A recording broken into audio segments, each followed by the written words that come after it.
Hi, everybody. This is Energized Handicapping, doing the Ego Buster approach. So we're getting to the For point almost now. 150 years, the I'll Saratoga turn Lake this up has for a been second. synonymous with the finest quality, sustainably sourced spring water available. Yeah, so playing Saratoga live today, showing the crystal clear clarity board.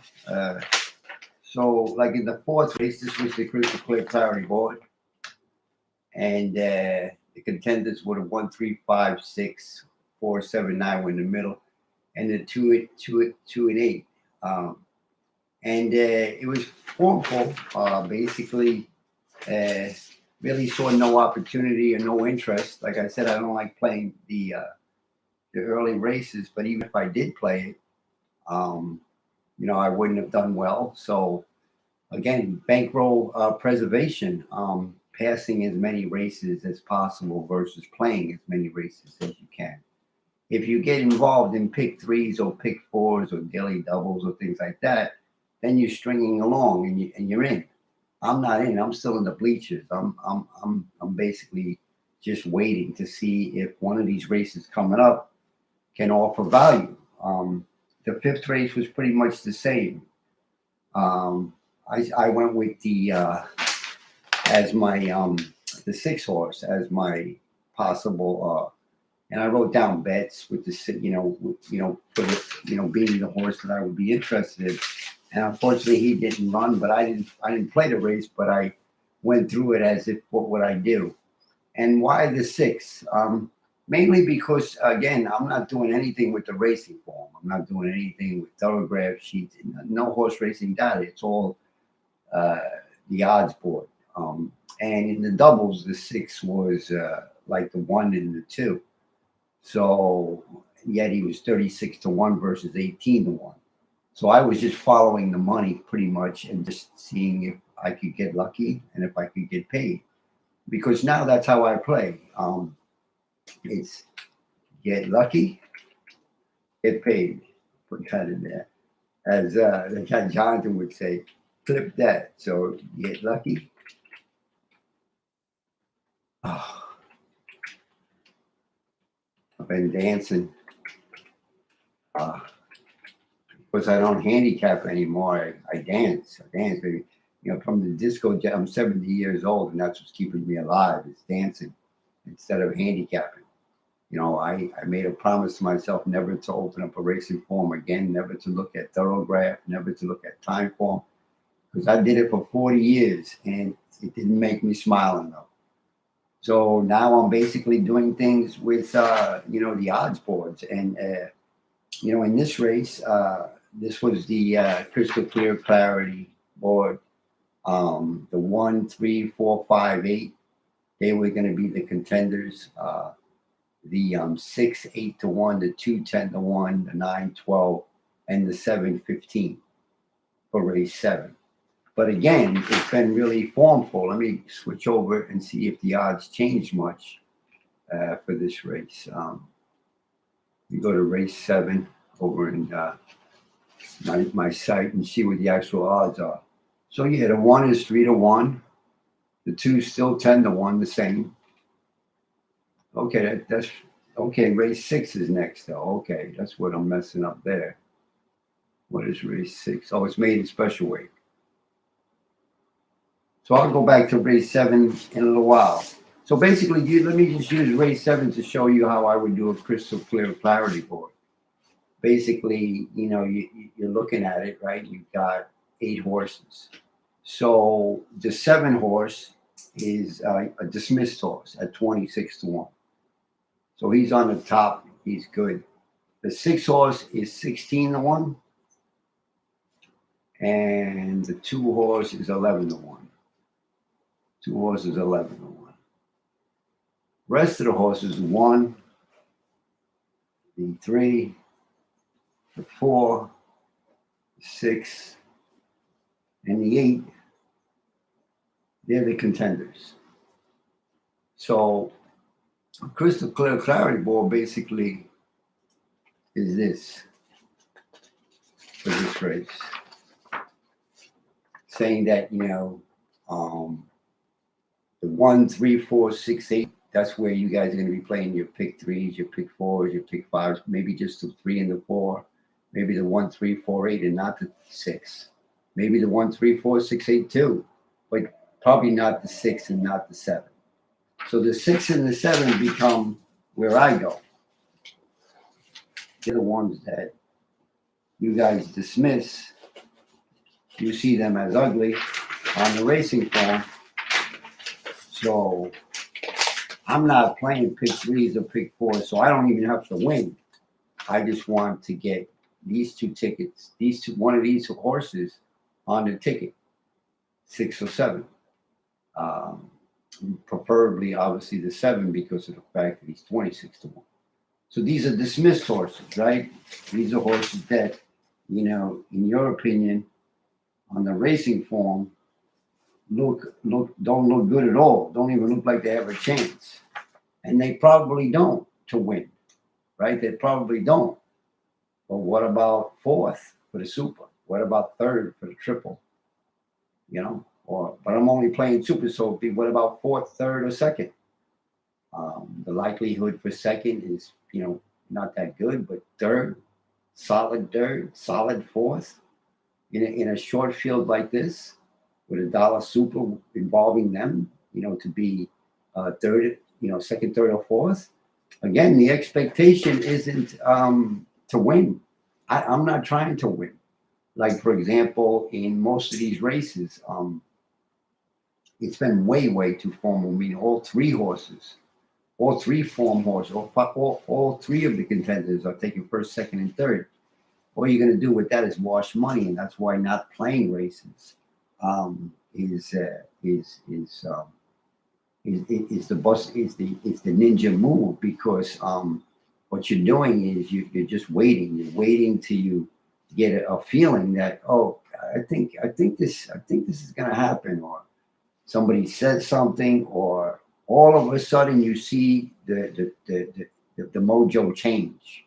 Like right now, there's no way you'd want to get involved if you're looking to get long shots to take 2nd, 3rd, or 4th, because none of them have even been close. But all you need is 1 race, and you still have 7, 8, 9, 10, 11. So you got 5 more races to go. So you got more than enough time. But now it's which race is it? Which race is it that's gonna, blow up the pick, the pick 6, that's gonna blow up the pick 5, blow up the pick 3, or blow up the daily double. So that's the move. The move is to try to find that race, and then get involved in that race. Take a leap and risk it all. The one unit on the race, but just playing the race. Like I'm not trying to again. If I was looking for contenders, then I'd play pick 3s and pick 4s and pick 5s, but I'm not. I'm just playing the race. I'm just playing the super. So again, in this race, I don't care that about the 1, 3, 4, 5, 8. Not one bit. I'm just looking at. I'm sorry. The 1, 3, 4, 6, 8, 2. Even the 2. I'm just looking at the dismissed horses, the 7 and the 6. Okay, so that's where my attention goes. My attention goes to only where I want to go. So and it's simple. It's simple. I'm just playing the superfecta. This horse in the 2nd slot twice, in the 3rd slot 3 times, in the 4th slot 4 times, and to win 1 time. You keep boxing. Both of these horses are one of these horses. You don't even have to make a decision. You're just going in if you're interested. The good thing is that everybody knows who's going to win probably this maiden special weight, but they don't know if who can pick up the pieces, so to speak. If it's contentious, if there's bumping, if one of the horses that are favorites doesn't get out of the gate. That's what you want. Now, this isn't a big enough field for that to happen. So, there's a possibility you don't even want to get involved. So, and you'd wait, and you'd wait, and you wait for the next race. You move on to the, what race are we in right now? So yeah, we're in the sixth race, right? Yeah. So then you're gonna have the seventh, eighth. You got still got 5 races. You got lots of time. And I've already have crystal clear priority boards for all those races. So again, in this race, it would be, and then the seventh race, the crystal clear priority board looks like this. The 1, 3, 4, 5, 8 are going to be in your pick threes, pick fours, and pick fives, maybe the 2 and 6. But the 7 and the 9 are the horses that are going to be, again, are going to be of interest. The 7 and the 9. Because again, those are the horses. And the good thing is that you'll find out in the doubles what the deal is. You know, is there a hidden layer of money in the double? And you're just focusing on these 2 horses, the 7 and the 9. You know, and this is for race 7, the next race.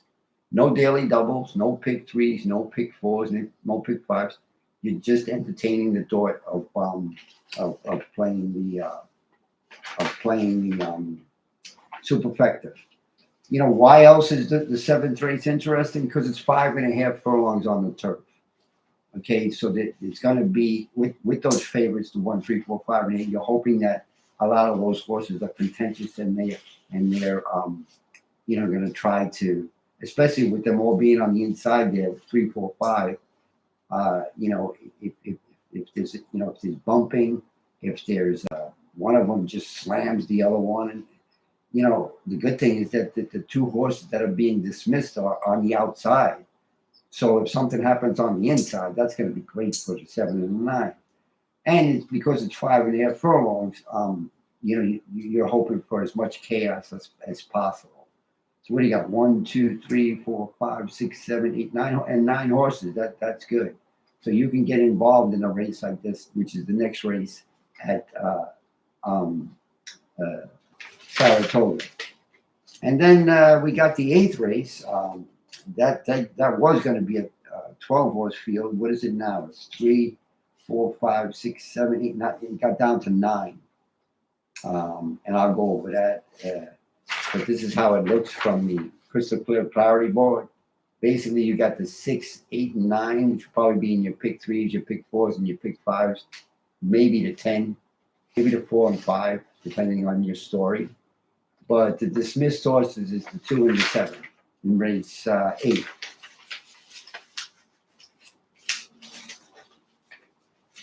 So, yeah, the 2 and the 7, that's where my attention will be going.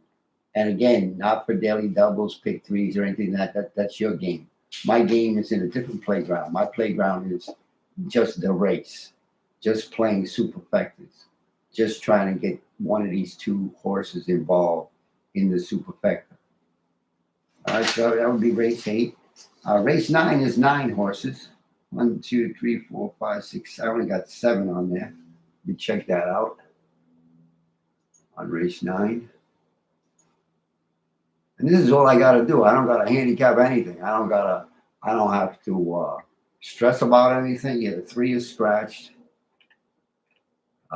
And there's only 8 horses, so it's 2, 4, 5, 6, 7. And one of them is 30 to 1, and that's the 8. So, that's simple, right? And then you have the 2 and the 4. One of them might pimple up.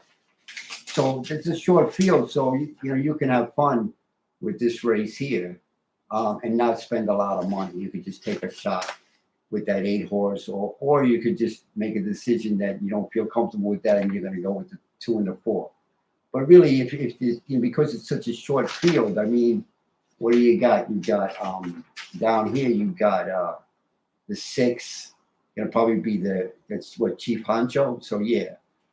He's going to be the big favorite. Then you're going to have the 7, the second choice, 1 and 5. So this is where people are going to take a stance and single the 6, or they're going to take a stance against him and probably play the 1, 5, 7, right? But no attention is going to be on the 8, and I don't know how much attention is going to be on the 2 and the 4 in this race. So that's where I would be looking, though. Again, still.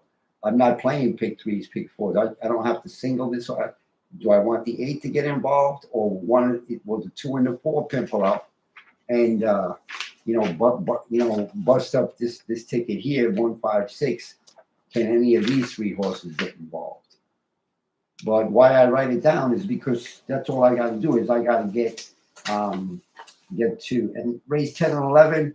I'll go over that later, but that's all I have to do. I don't have to, now I'll detach. I'll close it down again, so to speak, and do other things, watch the shows, just relax, and again, let the bet make me.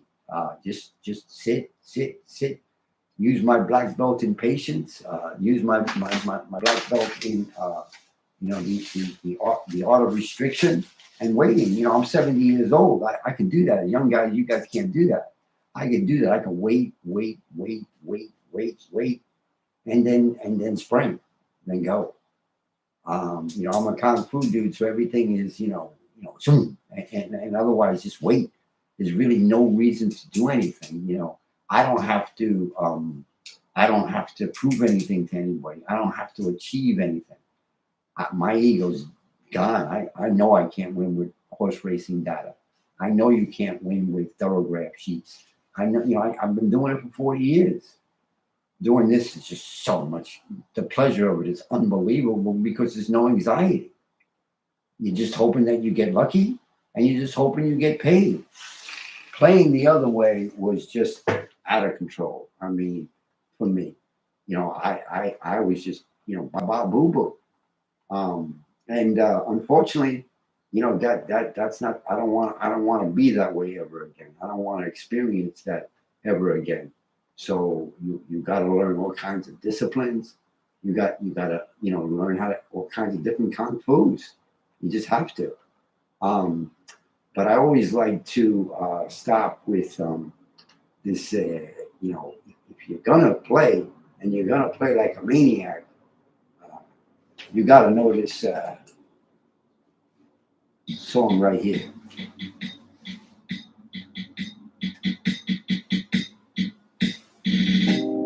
I remember when I lost my mind. There's something so negative about that place. Even your emotions have echoed so much space.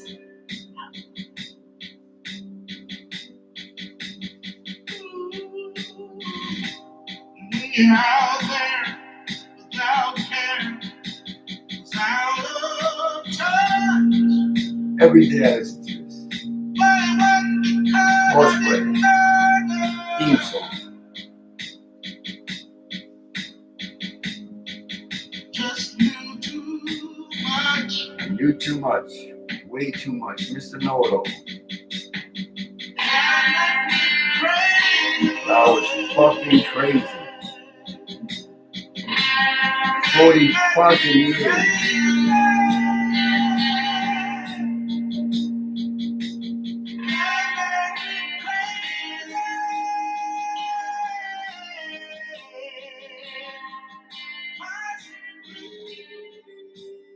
Not possibly, for sure. But that's enough of that. Talk to you later.